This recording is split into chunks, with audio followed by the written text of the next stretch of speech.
In front of me is LENOVO Yoga Tab 3 Pro, and today I would like to show you how you can select and delete multiple photos at once. Begin by opening Gallery app. Now tap on one of your folders from which you want to delete your photos and hold the chosen one.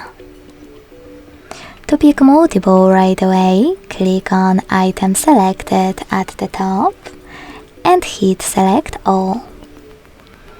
Now to keep any of those photos, tap on the chosen one, and to get rid of the rest, use this bin at the top right corner.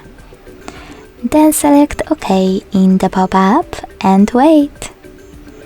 Thanks so much for watching. If you enjoyed this video, leave a like, comment and subscribe. Bye!